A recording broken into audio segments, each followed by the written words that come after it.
As the increase in demand for all sorts of PPE, including hand sanitizer, went up across the country, we expected that we would have a tighter supply, and so we started making our own hand sanitizer here within the pharmacy department to distribute to all the hospitals within UW-Medicine.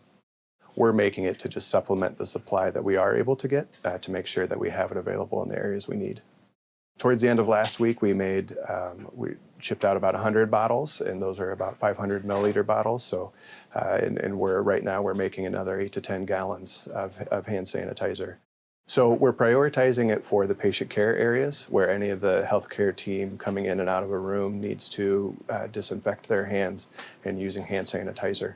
And so that's the priority for us. This is part of our ramp up already. We're in this area, it's usually a team of one, and so we've been able to enlist some more help.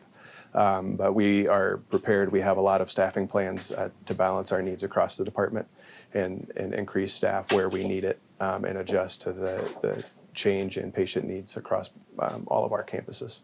We're using a World Health Organization recipe, and that's what we had been making last week as well, and that allows us to make more easier. We do have ethyl alcohol, glycerin, and hydrogen peroxide are the three primary ingredients as part of this recipe. Since it is a World Health Organization recipe, it allows us to use some pretty simple and typically widely available ingredients and that we can ramp up.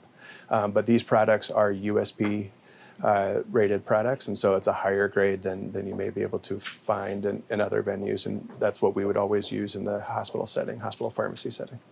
I think in times where there is product commercially available, that's always the preferred product to use.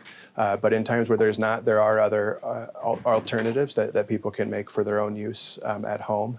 I think looking at the source of what the primary ingredients are, as well as the recipe, is really important. It's been incredibly impressive to see all of the members of the healthcare team really pulling together, and whether it's something within your department or within your area of expertise, everyone stepped in to propose new creative solutions and how we handle this response. We continue to learn, and we continue to learn together to make sure that we're improving the health of the public.